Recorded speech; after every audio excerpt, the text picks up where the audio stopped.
Olá, bem-vindos ao Cinemarden. E essa semana, com a proximidade do Halloween, nada melhor do que falar sobre os monstros sagrados da Universal, não a igreja, o estúdio. Eles surgiram no comecinho da década de 1930.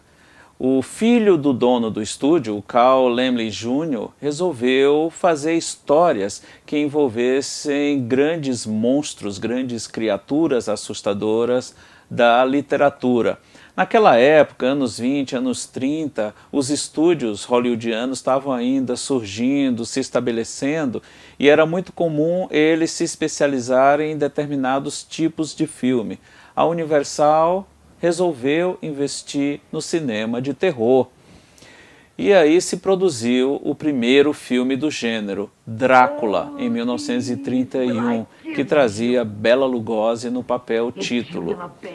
O filme se apropriava, adaptava à clássica história do Bram Stoker, que havia sido lançada no final do século XIX, mas também tinha como base não só o livro, mas uma peça de teatro que havia sido inspirada no livro. É aquela história do Drácula que a gente conhece até hoje, como ele se transformou no vampiro, ele lá no seu castelo da Transilvânia, negociando a compra de terras na Inglaterra, para onde ele quer se mudar, justamente para encontrar a reencarnação do grande amor de sua vida, no caso a Mina. Então o filme pega essa história, que a gente já conhece do livro original, e adapta para o cinema.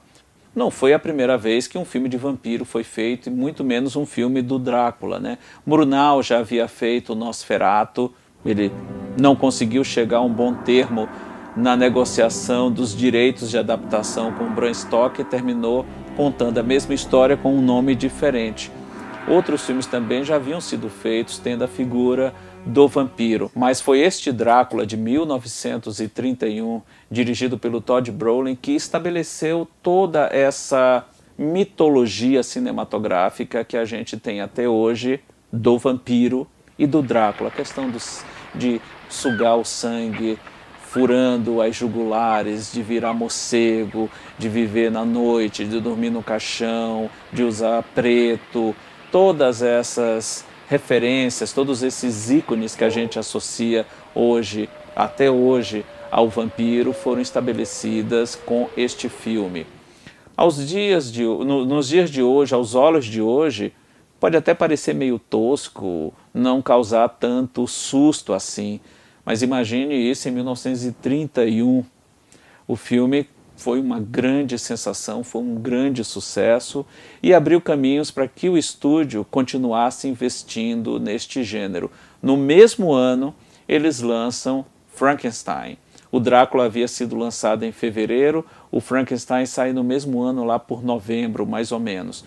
Frankenstein tem como diretor James Whale, um diretor inglês que migra para os Estados Unidos e dirige o primeiro filme baseado na clássica história criada pela Mary Shelley.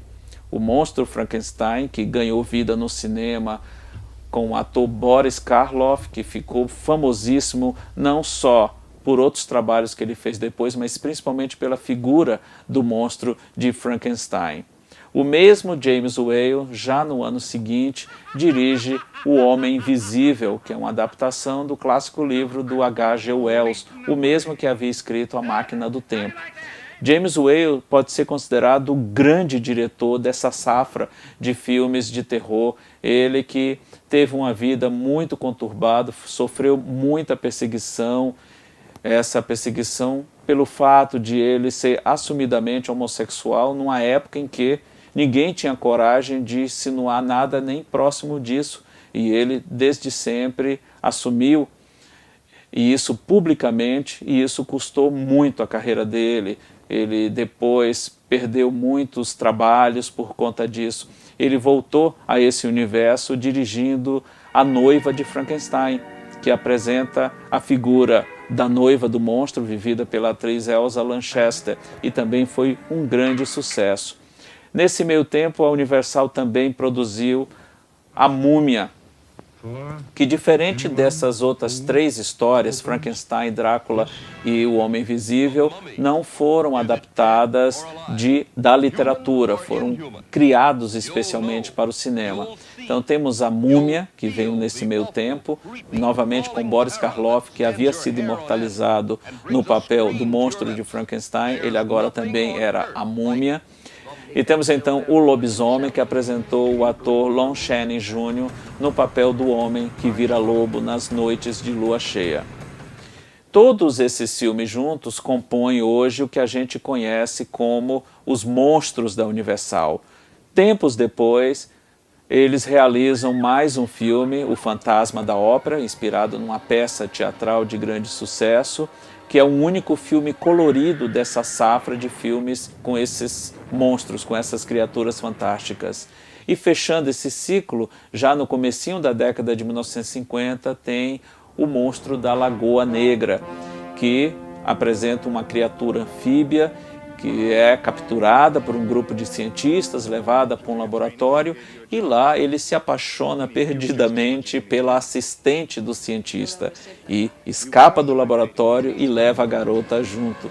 O filme é um misto de ficção científica com história de terror e, de uma certa forma, é o precursor de uma série de outros filmes misturando esses gêneros que se tornaram bastante populares ao longo da década de 1950.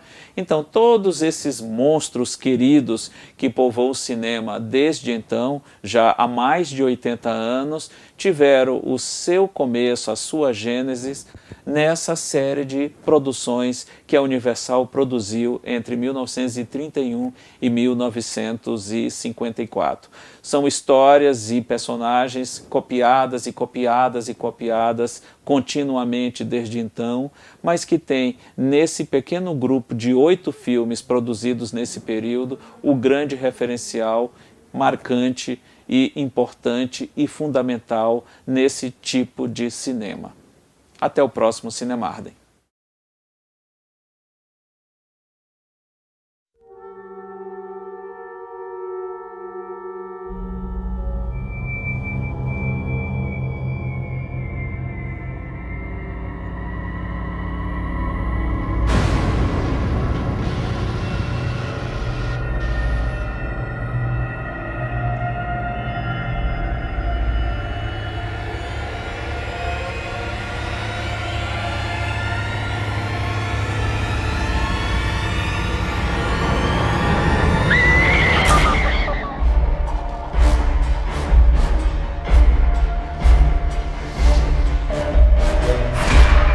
I bid you welcome.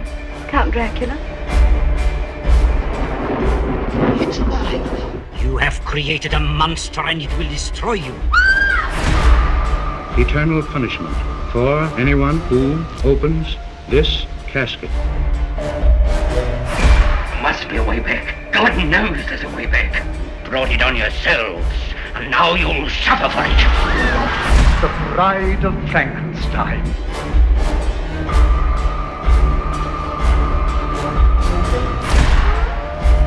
The wolf bit you, didn't it? Heaven help you.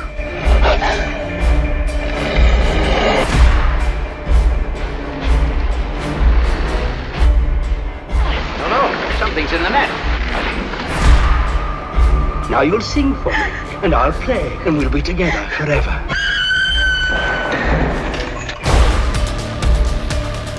Master, you've come back. How do you like that, eh?